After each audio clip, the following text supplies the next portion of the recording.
وبيبدا الفيلم بباهو اللي بيقول مومباي. مين ما بيحبش مومباي؟ زمان البرتغاليين سموها بومباهيا، اما الانجليز سموها بومباي، ولكن احنا غيرنا اسمها وخليناها مومباي. اسمها ايه؟ مومباي. واللي بيحكمها راجل واحد. هو مين؟ وحش العرين. هو اميراتا صديقي. ولكن خلينا احكي لك قصه الوحش ده من البدايه.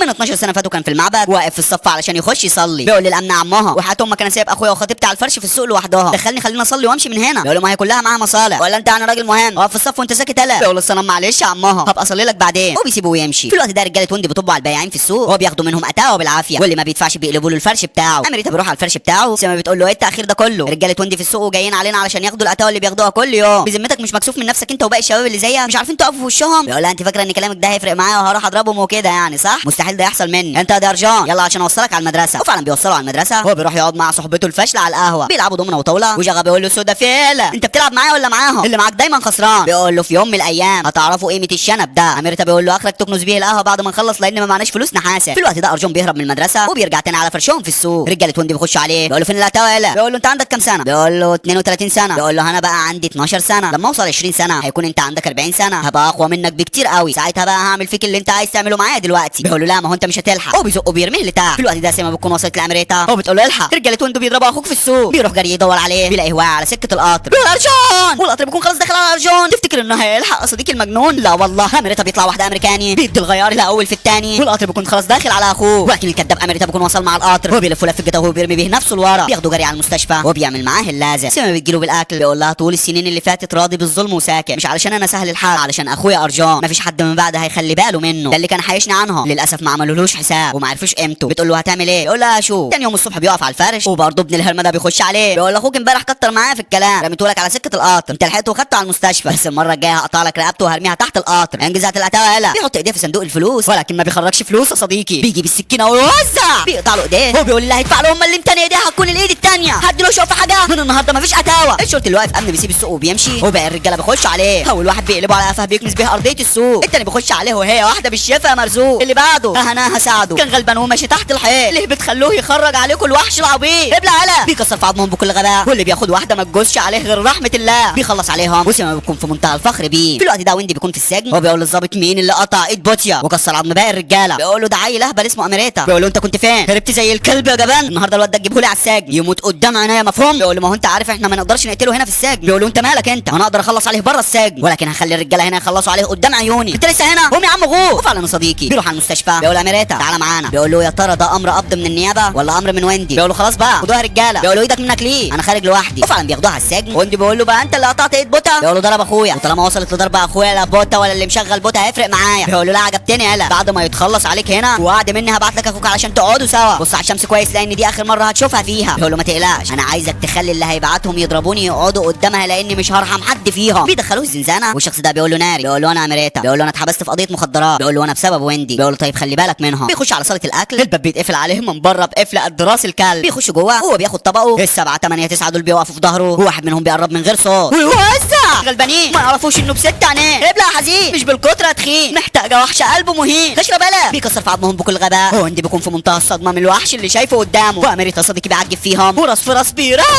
ويندي بيقول لهم بالسكاكين هلا ولا بيفرق معاه، اللي بياخد منه واحده بالشفا ولده ما بيعرفوش يعملوا معاها اي حاجه. ولكن ابن الهرمه ده بياخد كف شطه وبيرميه في عينيه، ما بيكونش شايف اي حاجه قدامه، واولاد الهرمه بيتكاتروا عليه. تفتكر ان ده هيفرق مع علي؟ قولها معاه صديقي. لا والله. بيلاقي جردل الميه ده بيغسل وشه فيه، ومن بعدها اللي بيشوفه لا بيقدره ولا بيراعيه، اللي بيحضر قدامه بيشويه، لا بيرحم عم زغلول ولا اللي بعديه. ولكن مره واحده بيخش ناري هو بيقول بس ياب منك ليه؟ الكل يثبت مكانه. ويندي كفايه والا هدخله لك جوه، وانت عارف ان اقدر ادخله لك. ويندي بيكون في منتهى الرعب خايف لا يدخله له صديقي. المهم ويندي بيمشي، اميرتا بقول له ولا بص على الشمس، من النهارده مش هتطلع غير علشاني انا بس، من النهارده انت انتهيت لاني انا جيت. ناري بيقول له عاش عليك اخويا. بيدخلوه الزنزانه والشرطي ده بيقول له اميرتا قوم كفالتك اتدفعت النهارده. بيقوم ناري بيقول له اميرتا استنى خلي الورقه دي معاك هتحتاجها بره، خلي بالك الدنيا مش سهله زي ما انت فاكر، انا متاكد انك هتكون افضل واحسن حاكم لمومباي، ولكن شغل عضله دماغك اكتر من عضلات جسمك، روح ربنا معاه. بيسيبوه يمشي وبيخرج بره بيلاقي زمايله وابوه مستنيينه. ابوه بيقول له انت كويس يا ابني؟ بيقول له تمام يابا. عامل ايه ارجون؟ مرغه بيقول له كويس، بس بابا هو اللي دفع لك الكفاله وبعت لك عربيه ملاكي مخصوص فخمه قوي يا اسطى. بيروح يركب العربيه وبينزل من العربيه وبيخش مكتب باهو، بيفضل مركز مع باهو اللي معاه في البلكونه، وباهو يقول اللي قدامه قول عايز ايه. بيقول له في اشاعات بتقول ان انت ليك ايد في اللي حصل في بلهور الاسبوع اللي فات. بيقول له لا مش ايد بس، لا ده ايديا ورجليا وانا كل السبب في اللي حصل. قلت للشرطه يضربوا نار. بيقول له بس في ناس مات مالهاش اي ذنب. بيقول له بص لما السلاح بيترفع الدم بيكون حامي والمخ واقف والقلب ميت مؤقت، مفيش تفريق بين اللي له ذنب واللي مالهوش ذنب. بيقول له يعني انت هتتحمل مسؤوليه اللي حصل؟ بيقول له انا مش متحمل غير مسؤوليه مدينتي. بيقول له ما هم اهل مدينتك خايفين منا. بيقول له ده حلو قوي وده اللي المفروض يحصل، خليهم خايفين. بيقول له بس دي مش ديمقراطيه. بيقول له دي ديمقراطيه باهو. بيقول له طب وهتبرر ازاي اللي حصل للناس؟ بيقول له مش محتاجه بره، يلا بقى المقابله خلصت. وبيسيبه بيخش الامريكا. بيقول له ايه يا عم ده كله، عايز تبقى زعيم عصابه؟ بيقول له لا انا كنت بدافع عن اخويا مش ببلطج على الناس، بس بصراحه مكتبك عاجبني، لو ما عملتش زيه اكيد هاخده. بيقول له صبر حبيبي صبر، لسه وقتك جاي. بيقول له وقت جه اصلا والا ما كانش زماني قدامك في مكتبك. بيقول له لسه ما جاش ومش هيجي الا بدعمي ليه. بيقول له لما ضربت رجاله وندي كنت لوحدي في السوق، ولما ضربت برضه رجالته كنت لوحدي في السجن، ايه اللي يجبرني استنى دعم منك؟ بيقول له لانك محتاجني. احيانا الظابط بيكون شجاع وعضلاته مقويه قلبه، ولكن محتاج جنود حواليه علشان يكسب الحرب، وده دعمي ليه. انا شفت عضلاتك خليني اشوف عضله مخك. بيقول له هو عندي مشكلتك صح؟ بيقول له لا ده مشكلتك انت ولازم تحلها قبل ما تحكم مومباي، قدامك اسبوع تجيني وتقول لي انك خدت منطقته. وهوب بيخش عليه حفيده. بيقول له ازيك يا جدو؟ بيقول له حبيب جدو واخيرا خدت اجازه من المدرسه، يلا روح انا هخلص وجاي وراه. امريتا بيقول له استنى انت مخليه في اي مدرسه؟ انا عايز ادخل اخويا نفس المدرسه اللي هو فيها. بيقول له خلصان، وفعلا بينفذ له طلبه. امريتا بيودع ارجون. بيقول له اخويا علشان خاطري ما تسيبنيش هنا، صدقني مش هعمل مشاكل تاني في السوق معاهم. بيقول له ياض انت غبي، انا جايبك هنا علشان مصلحتك مش بعاقبك، في المدرسه دي هتاكل اكل كويس وهتنام كويس وتتعلم كويس. بيقول له بس انا مش عايزك تسيبني لوحدي. بيقول له انا مستحيل اسيبك يالا. بياخده بالحضن وبيسيبه ويمشي يا صديقي. عينيه بتدمع. سيما بتقول له مالك؟ بيقول لها حاسس بالوحده من غيره. تقول له انا ايه شفاف؟ وبيسيبه وتمشي. زمايله بيحضروا في المكان بيروح معاهم، وعلى بالليل كلهم بيتجمعوا. مرغى بيقول لهم الكلام على ايه؟ يلا بقى نخطط الخطاخيط. سودا بيقول لهم اللعب مع الناس دي محتاج تخطيط من نار. جغا بيقول لهم احنا دلوقتي معانا دعم باهو، ايه رايك يا اسطى تقول له يجيب لنا رجاله ونخلص على رجاله ويندي؟ امريتا بيقول لهم لا دي حربي انا لوحدي، وحربي مش ضرب بس، انا عندي حل تاني. بيروح يقابل الشخص اللي نراي اداله عنوانه في السجن وبيحكي له كل اللي حاصل معاه. بيقول له يعني انت عايز تبعد ويندي علشان تحكم انت مومباي؟ مبدئيا كده في العمليه دي محتاجين دماغ اكتر من العضلات، دماغ تخطط وتضرب في مقتل. بيقول له يعني هنعمل ايه؟ بيقول له اول حاجه هنحتاج عربيه صغيره مش من مومباي خالص، من اي مكان بعيد. بيروحوا يسرقوا العربيه دي من مكان بعيد. بيقول له بعدها تخطف الشخص ده دراع ويندي اليمين، وفعلا بيروحوا يخطفوا ابن الهرمه ده. مرغى بيقول له انت قلق في مخزن الاسلحه بتاع ويندي، ما بيردش عليهم. امريتا بيفتح الشفره دي وبيروح يحدد له ودانه. بيقول له سامعني كده كويس، اتكلم والا انا مش هتكلم تاني. بيقول له خلاص انا هقول لك. مبدئيا كده في 3 مخازن، واحد في رصيف امنه والتاني في مراب والتالت في مصنع راداره. امريتا بيقول لهم طيب كسروا عظمه يا رجاله وسيبوا معاه رساله وارموها عند رجاله ويندي. وفعلا بيكسروا عظمه وبيرموها عند رجاله ويندي. بيقروا الرساله وبيعرفوا ويندي اللي حصل. بيغضب وامريتا بيروح برجالته في المصنع وبياخد الاسلحه اللي فيه. بيروح على المخزن الثاني وبرضه بيكسر عظم الرجاله وبياخد الاسلحه اللي معاهم. بيروح على الثالث وبرضه بياخد الاسلحه منهم. بياخدوا كل اللي جمعوه وبيروحوا طيران على صاحبنا ده. بيقول لهم الاسلحه دي هي قوتكم الحقيقيه دلوقتي، اتعلموا عليها كويس وبعدين نخش على المرحله الثانيه. وفعلا بيتعلموا الرمايه، وتاني يوم بيروحوا على منطقه ويندي. اهل المنطقه بيكونوا كلهم متجمعين وبيهتفوا باسم ويندي، ولكن بيحضر في المكان الوحش العنيف الاسد المخيف اميراتا. بيوقف الكل والروش اللي فيهم بيقول له انت مين يا انت؟ بيقول لهم انتوا اللي مين؟ بيقول له احنا في منطقه زعيمنا ويندي. بيقول له انت ما سمعتش الجديد؟ ويندي ما بقاش زعيمكم، انا الزعيم الجديد. بيقول له انت فاكر ان احنا هنخاف من الاسلحه اللي معاك؟ بيقول له انت مين يلا علشان اخوفكم بسلاح منك ليه؟ اسمي لوحده كفيل يلعبكم اميراتا. بينزل بالبلاك ده وبيعمل خط وبيقول له الخط ده اخره، ان خطيته لا انت ولا اللي وراك هتعرفوا ترجعوا تاني. كلهم بيرجعوا وبيسيبهم ويمشي. بيروح لباهو بيقول له انت اديتني اسبوع ولحد دلوقتي عدى 5 ايام بس. بيقول له عارف يا عم وعاش عليه، وزي ما وعدت مومباي ملكه اعمل اللي انت عايزه فيها. بيسيبه ويمشي. واول حاجه بيروح يخرج صاحبه ناري من السجن. بياخده بالحضن وبيقول له كنت عارف انك مش هتسيبنا يا صاحبي. بياخده بالحضن ومرغى بيرمي تاني فلوس للظابط. بيقول له ده ليه يا ابني؟ بيقول له عايزين نقعد مع ويندي. وفعلا بيخشوا له الزنزانه. ناري بيقول له ما تخافش يا ويندي، لو كان عايز يقتلك كان قال لي ما كانش هيستنى يخش بنفسه علشان يخلص عليه. بيقول له يعني جاي يتكلم؟ بيقول له يا اميرات اللي عندك. بيقول له انا جيت اشكرك، بيقول لك ما كانش زماني ملك مومباي دلوقتي، عندك اي منع؟ بيقول له ابدا، بس من حكم خبرتي في المجال ده خدها مني نصيحه، انا بقالي 23 سنه بحكم مومباي، خدتها من اللي قبلي وجيت انت خدتها مني، مهما حكمت فيها هيجي غيرك ويزيحك ويحكم فيها، ساعتها هتحس الاحساس اللي انا حاسه دلوقتي، وادعي ربنا انك تكون ميت، لاني صدقني احساس الموت هيكون اهون بكتير من احساسي دلوقتي. عيش حياتك واستمتع باللي انت فيها يا اميراتا، ولكن اياك تنسى كلامي، لان اللي قبلي قاله لي وانا ما عملتش حسابه، ولكن افتكرته كله دلوقتي. بيقول له كلامك مش هيفرق معايا، كل اللي في دماغي دلوقتي الحكم وبس، واتفرج على حكم مومباي بيكون ازاي. وبيسيبه ويمشي. وفعلا يا صديقي بيخرج بره، بيتعمل له حفله ترحيب الهند كلها بتشهد بيها. في الوقت ده سوينتي بيقول لابوه وايه المشكله يعني اما نبيع المصنع بتاعنا؟ بقول لك هنبيعه بفلوس وهنبقى حاجه كبيره قوي في البلد، وهجيب لك ضعف الفلوس دي في شهر واحد. بيقول له يا ابني احنا عايشين مرتاحين بالقرشين اللي بناخدهم من المصنع، ده غير الناس اللي بتاكل عيش من ورانا. بيقول له انت ما بصيتش غير على كرشك. بقول لك هنعيش عيشه قبه ما. مراته بتقول له بيعوا بقى يا عمي، بيعوا ودي الفلوس لابنك خلينا نعيش بقى. بيقول لهم لا، المصنع ده مصنع اجدادي، مستحيل ابيعه حتى لو كان فيها موتي. وتعدي الشهور وتفوت السنين، وبعد ما ال 12 سنه بيخلصوا يا صديقي ارجون بيكون كبر ولسه اميرة زعيم مومباي. بياخد ارجون على المطار، بيقول له يا اخويا انا عايز اشتغل معاه، مش عايز اتعلم يا اخي. بيقول له يا ابني الشغل معايا سواء، انا عايزك تتعلم وتعيش حياتك، سافر على لندن انا امنت لك حياتك هناك، خلص تعليم وعيش حياتك، اياك ترجع هنا تاني يا ارجون. بياخده بالحضن وفعلا يا صديقي بيسيبه ويمشي. بيرجع مع رجالته وابو سوينتي بيموت، ويندي بيروح يعزيه. بيقول له ابوك كان مشغل 20,000 عامل في المصنع، البركه فيك من بعده. بيقول له بركه مين؟ انا هبيع المصنع ده باللي فيه. بيقول له هو انت عايز تخش اللعبه، عايز تتاجر في الاسلحه صح؟ انا هقف جنبك بس هاخد من مكسبك في بيع المصنع 15%. مراته بتقول له تمام. بيقول له ماشي يا ويندي. في الوقت ده طبعا البوس الكبير بيعرف اللي حصل، هو بيقول لاميرات اللي الاتنين مالهمش اي 30 لازمه، قوتهم الوحيده دلوقتي الفلوس اللي باعوا بيها المصنع، وعلشان توقع ويندي لازم توقع اللي معاه الفلوس اللي هو مين؟ سوانتي يا معلم. شوف نفسك هتعمل ايه معاه. بيروح لسوانتي بيقول له ما هو انت ليك في الالعاب وبتعرف تلعب اهو، بس للاسف في سباق خيل ومراهن على خرتيت زي ويندي. بيقول له امال عايزني اراهن عليك انت؟ بيقول له المفروض. بيقول له لو هو خرتيت فانت سلحفاه ناقص. بيقول له انت غلط وجايز ده علشان عربيتك مصفحه ضد الرصاص ولكن انت عكسها. هو بيسيبه يمشي. سوانتي بيروح جري لويندي، رجالته بيفتشوه بيضرب واحد فيهم. هو بيقول له ويندي اسمع، امريكا جه النهارده وهددني، انا ما عنديش استعداد اخسر حياتي علشان اخترتك تساعدني، يا اما تحميني منه يا اما الاتفاق اللي بيننا هاش. هو بيسيبه يمشي. بيقولوا ماله بيهدد شريكي يبقى نديله قرصه ودن. في الوقت ده رجاله امريكا بيروحوا يستقبلوا اخوها ارجان وهم راجعين رجاله ويندي بيهجموا عليهم، ضرب النار بيشتغل الناحيتين ولكن رجاله امريكا بيخلصوا عليهم، بيرجعوا بارجون شخص سليم ما فيهوش اي حاجه. وامريكا بيقول له انا بقالي 20 سنه محافظ عليك تقوم انت عامل حركه زي دي بتنزل من غير ما تقول لي. بيقول له اخوانا كنت عاملها لك مفاجاه. بيقول له انت حمار، ما هم ضربوا عليك نار كانوا هيقتلوك يا غبي، فين المفاجاه في موتك؟ بيقول له اخوانا ما بقتش صغير، حد فاهمه يا جماعه اني كبرت والمفروض اخد قراراتي بنفسي. بيقول له خلاص خالص يالا، انت مهما كبرت هتفضل في نظري ارجون اللي انا لازم احميه واخلي بالي منه، مفهوم؟ وبيسيبوه يمشي. بيقول لرجالته سوانت بداها معايا بدايه غلط، ما يعرفش ان اللي بيغلط قدامي بيحاسب على المشاريع. ثاني يوم سوانت بيكون في عربيته وهوب التريلا دي بتقف قدامه. بيقول للسواق ارجع بسرعه، يا دوب بيرجع بيلاقي في ظهره عربيه دفع رباعي. رجاله امريكا بيسحبوا الشواكيش وبينزلوا تخبط في ازاز العربيه. بيحضر في المكان الوحش المهين اسد العرين امريكا، رجالته بيكسروا الازاز وامريكا بيقول له مش قلت لك عربيتك ضد الرصاص بس انت لا عسى، وبيخبطوا بطلقه في كتفه. بينزلوا من العربيه وبيفضل يخبط في رجليه وجناحاته واخيرا بيريحه وبيديها له في قلبه. في الوقت ده ويندي بيكون في المعبد وامريكا صديقي بيروح له بيقول له ايه اللي جابك يا امريكا؟ مستعجل على موتك يا حبيبي؟ بيقول له ابدا انا جيت احذرك زي ما حذرتك في السجن، مش عارف ليه يا اخي مش عايز اقتلك، عايز كده كل ما تغلط قدامي اعذب فيك واكسر في عظمك وابهدل فيك واكسر في ضلاعك زي ما النهارده كسرت لك الضلع اللي عامل لك هبه بفلوسه شريكك سوان، ما تنساش تبقى تروح عزاه ها. ويندي بيكون في منتهى الصدمه وامريكا بيقول له احسن لك خليك على جنب علشان المره الجايه هدوسك، وبيسيبوه يمشي. في الوقت ده مرات سوانت بتروح على اسم الشرطه وبتقول الكل اسمع انا مرات سوان وامريكا قتل جوزي سوان اللي هيجيب لي دماغ امريكا له عندي $1,000,000، وبتسيبهم وتمشي. الكل بيكون مرعوب من سيرته اصلا الا ابن الهرم الظابط في جاي. واحد من رجالته بيقول له بتفكر فيها يا ريس؟ تفتكر ان في حد ممكن يفكر بس في موت اميرتها؟ بيقول له مش هو ده اللي شاغل دماغي، كل اللي شاغل تفكيري دلوقتي هصرف في ايه $1,000,000. بيروح لسودا هو بيقول له تعالى معايا، بياخده في العربيه هو بيقول له انت عارف انا من صغر سني كنت عايز امسك ناصيه، ابويا بقى خلاني اكمل في التعليم علشان كنت شاطر فيه وكده، يعني انا شاطر في كل حاجه وما يشكرش في نفسه غير ابليس، انا بقى زميلي ابليس. المهم خلينا اكمل لك. قلت لنفسي وايه المشكله يالا ما اعمل اللي عايزه ابويا وابقى ظابط بس ظابط شرير. المهم دخلت كليه الشرطه واتخرجت وبقى ده مكاني المفضل اللي اجيب فيه المجرمين احقق معاهم. هنا المجرم جه معايا سكه واتكلم وقال لي اللي انا عايز اسمعه بسيبه يمشي، ما قالش برضه بسيبه يمشي بس بخبطه بطلقتين اخلص عليه. فانت قول لي عايزني اسيبك وانت مرضيني ولا اسيبك وانت مرضي ضميرك؟ بيقول له لا انا هقول لك اللي انت عايزه، قول لي بس انت عايز ايه؟ بيقول له كل كبيره وصغيره عن امريكا. بيقول له ماله اخويا انا خدام الجزع وفعلا صديقي بيبيع له امريكا. هو بيقول له على كل اماكن رجاله امريكا المهمين بيخلص عليهم وامريكا بيعرف كل اللي حصل، بيكون في منتهى الغضب والظابط في جاي بيهرب سودا بره البلد ومخلي معاه 2 حرس علشان عارف ان امريكا مش هيرحمه. المهم الاثنين بيقولوا له استنى هنا يا وحش. بيقول لهم رايحين فين؟ بيقول له ما تخافش يا عسى رايحين الحمام وراجعين. وهوب القطر بيقف وسودا بيفضل مرعوب مكانه. ارجون بيخش عليه بيقول له بعتنا بكام عشي؟ بيقول له ولا بكنوز الدنيا انا بعتكم علشان اكسب حياتي. بيقول له طيب اهرب. بياخد هجري من جنبه وهوب بيلاقي مرغه قدامه رافع عليه سلاح ومن ظهره جغ رافع عليه سلاح. مرغه بيقول له ليه يا صاحبي ليه يا سودا؟ بيقول له غصب عني. وهوب ارجون بيخلص عليه. بيخش الاثنين الشرطيين وهو بيخبط كل واحد طلقه في كتفه. بيرجع تاني وامريكا بيكون عارف كل اللي حصل. بيرزع مرغه في حته قلم محترم. بيقول له مين قال لك تقتله؟ ارجون بيقول له انا اللي قتلته. بيقول له مين قال لك تقتله ومين قال لك تعور الشرطيين اللي كانوا معاه؟ بيقول له مش هبطل قتل في الناس، لازم الكل يعرف انك ما بترحمش اي حد بيغلط علشان الكل يفضل هيبه ويعمل لك 1000 حساب. انت حنين قوي يا اخويا وبحنيتك دي اول واحد بعت صاحبك سودا، انت عملت كتير علشاني وجه دوري اعمل علشانك مش لوحدك اخ جدع. وبيسيبوه يمشي. ارجون بيقعد في منتهى الصدمه وتاني يوم بيروح لباهو بيقعد بيقول له بص يا امريكا انا قلت لك صاحبك خانه قتلته ما قتلتوش يبقى براحتك انت، انما تضرب 2 من الشرطه. ارجون بيقول له انا اللي ضربتهم علشان ما حدش يشك ان الشرطيين دول تبعنا، ده المكان هيتسالوا قادتهم هيكافئوهم علشان اللي حصل فيهم. بيعجب قوي بيه. هو بيقول لرجالته هاتوا له كرسي. بيجيبوا له كرسي. هو بيقول لامريكا اسمع انت هتسيب مومباي يومين 3 خد لك اجازه ريح دماغك. بيقول له ازاي ومين هيمشيها من بعدي؟ بيقول له ما تقلقش في اسد قدامي هياخد مكانك. بيقول له امرك. وفعلا بيسافر على لندن واخوه بيمشي الدنيا من بعده. مساعد في جي بيقول له هتعمل ايه يا فندم مع اللي اسمه ارجون ده؟ بيقول له الواد ده غشيم واخدها بصدره. بيقول له ايوه يعني هتوقعه ازاي؟ بيقول له بسيطه. بيروح للشرطي اللي ارجون ضربه بطلقه في القطر وبيقول له اسمع على انت عارف اسلوبي في التحقيق من غير لف ودوران والا اقسم بربي هقتلك في فرح بنتك واقلبه جنازه. مين اللي قتل سودا؟ بيقول له ارجون. على بالليل بيروح لارجون هو بيقول له من غير حوارات كتير ده جواب القبض عليه لو ما جتش المحكمه هيتحكم عليه غيابي وانصحك بلاش تغيب. في الوقت ده امريكا بيعرف اللي حصل وتاني يوم ارجون بيروح على المحكمه. بمجرد ما القاضي بيخش الكل بيقف وهوب ابن الهرمه ده بيخرج سلاحه وبيخبطه بطلقه في سلسله ظهره بيجيبه على الارض والكل بيكون في منتهى الصدمه. في جي بيخرج سلاحه وبياخدها جري ورا ابن الهرمه ده بيخبطه بطلقه برضه في ظهره وبياخدوا ارجون جري على المستشفى. بعد ساعات الدكتور بيخرج من اوضه العمليات وبيقول لهم للاسف الطلقه جت في السرفنتيكو عملت له استريفانكا كاكا. ابوه بيقول له يعني يا دكتور؟ بيقول له يعني ابنك مش هيمشي تاني يا حاج. هو بيسيبوه يمشي. المهم مين اللي ورا ضرب ارجون؟ ويندو صديقي بيكون في منتهى السعاده. هو بيقول لرجالته كان بيبيع خضار في السوق دلوقتي هيقضي الباقي من حياته زي الخياره. قلب معاك يا امريكا. بعد اللي حصل لاخوه هيرجع تاني على مومباي وكمان هو هياخد نصيبه زي ما خد اخوه. في الوقت ده بقى هو بيتصل بسيما. هو بيقول لها امريكا فين؟ بتقول له ماشي. بيقول لها طيب قولي له ابعد عن مومباي. بتقول له بعد اللي حصل لارجون مستحيل هيسمع لي. بيقول لها قولي له دي تعليمات باهو. بتقول له حتى باهو مستحيل هيسمع له تاني. وفعلا صديقي اميرتا بيبعت رجالته يعملوا شغب قدام المستشفى. مساعد الشرطه بيقول لي في جاي الحق يا باشا في شغب قدام المستشفى. بيقول له يبقى اميرتا وصل. وفعلا صديقي اميرتا بيكون وصل. هو بيطلع فوق يخلص على الاثنين الامن اللي واقفين. بيخش ياخد اخوه وفي جاي بيكون خلاص داخل عليه. وفعلا بيخش عليه ولكن ما بيلحقهوش. اميرتا بيحط اخوه في عربيه الاسعاف وبياخده وبيهرب بيه من المكان. ارجون بيقول له انا اسف اخويا. بيقول له على ايه انت ابني يالا مهما غلطت مسامحه ما تخافش انا هوديك احسن مستشفيات في العالم انا مظبط لك كل حاجه. بيقول له انا عمري ما خفت وانت معايا يا اخويا. تاني يوم الصبح في جاي بيروح لويندي هو بيقول له من غير لت كتير ورب العرش العظيم ان ما قلت لي فين اميرتا اكون مخلص عليه. بيقول له تعالى شوفه في جيبي وانا مش عرفني هو فين. بيقول له لا ترى امثالك بيكونوا عارفين كل تحركات اعدائهم. بيقول له يعني عدو صاحبي. بيقول له انت عمرك ما تبقى صاحبي يا واطي انت يالا فين اللي هفرغ السلاح ده في دماغك انت عارفني مجنون وعاملها. بيقول له ده يا عم بهزر معاه هتلاقيه في البار اللي بيخلص فيه صفقاته. وفعلا بيروح على البار. اميرتا بياخد باله هو بيخش الحمام ابن الهرمه بيخش وراه وبيقفل الباب. بيقول له اميرتا هي يا عم بكلمها عبرني. بيقول له عرفت شكلي. بيقول له جايز تكون مغير شكلك بس لسه زي ما انت من جوه. بيقول له انت عارف دماغي ناشفه. بيقول له عيوني هكسرها لك حالا اللي انت بتعمله ده مش في صالح اخوه. بيقول له على اخر الزمن هعرف منك الصالح لاخويا. بيخبطوا ببنيه بيبعد عنهم من بعضها صديقي بيعجب فيه. اميرتا بيشيله وبيهبط فيه بيفتح له دماغه ولكن ابن الهرمه بيقوم له تاني بيخبطه بالخشبه دي وبيكسر بيه الحمامات. تفتكر ان اميرتا مات وهيسكت على اللي فات. قولها انت بقى صديقي. لا والله بيستعدل وبيمسك دماغه وبيرزعها في الحوض. تاني يوم الصبح بيروح يقابل باهو وبيحكي له اللي حصل بينه وبين في جاي. بيقول له ما تقلقش انا هبعد عنك في جاي وانت هرب اخوك بره البلد. بيقول له تسلم يا ريس. بيسيبه وبيرجع على مكتبه. في جاي بيخش عليه بيقول له اللي عملته امبارح مع اميرتا مش سهل عايز تكسبه كنت قول لي بطريقتك دي مش هتكسبه انا عارف نقطه ضعفه. بيقول له انا عارف انه يخص خلاص هبعد عنه. بيقول له لما انت تبعد عنه مين هيبعده عنك. في الوقت ده اميرتا بيروح على المهبط وهو بيستنى الطياره اللي هتاخد ارجان. سيما بتتصل بيه هو بتقول له انت كويس. بيقول لها ما تخافيش 5 دقايق والطياره هتحضر وتاخد ارجان. بتقول له انا مش مطمنه ما تتاخرش عليا ورد عليا على طول اول ما رن عليه. بيقول لها خلصانه اقفلي بقى عشان الطياره نازله. وفعلا الطياره بتكون خلاص نازله ولكن ابن الهرمه في جاي بيحضر بالعربيه دي وبيفضل ماشي بيها على المهبط. الطيار بيقول لي ناري مش هينفع انزل خالص المهبط لازم المهبط يكون فاضي. بيقول له انزل مالكش فيه انزل والا هخلص عليه. واميرتا تحت بيشد جوز البنادق دول وبينزل تلطش في العربيه اللي جايبيها في جاي. بيخلص عليه الاسلحه بيعمر فرده وبيديله منها جرعتين بيقلب بيه العربيه ولكن ابن الهرمه بيخرج منها شخص سليم يا دوب ما فيهوش غير خدشان. والطياره بتكون خلاص نازله على الارض ولكن في جاي بيركب التريلا دي وبياخدها جري على المهبط الثاني. اميرتا بياخد التريلا الثانيه هو بياخدها جري وراه بيفضل يزنق عليه هو بيلف التريلا لف الكدابين هو بيخش فيه بيبعدوا عن المهبط. بعدها يهبط يا صديقي. لا والله بيخرج سلاحه وطلقه بيفجر بيه التريلا عشان يتاكد انه مات. المهم الطياره بتنزل واميرتا بياخد ارجون هو بيكون في منتهى السعاده بيكون خلاص هيركب بيه ولكن بياخد طلقه في الثانيه خارجين من مين من ابن الكدابين في جاي. انا اول مره اشوف فيلم الشرير بيكذب فيها اكتر من البطل يا صديقي. المهم بيفض السلاح على اميرتا ولا بيهزه بيرفع ارجون على كتافه وبيرميه في الطياره وبيقفل عليه. ابن الهرمه بيصفيه وللاسف بيموت يا صديقي. مراته بتفضل تتصل بيه ما بيردش بيجي لها خبر موته هو بيكون في حاله لا تحسد عليها. اما ابن الهرمه في جاي بيتصل بباهو بيقول له قتلته تسلم يا بطل مبروك عليك حكم مومباي. راجل ابن الهرمه يا صديقي.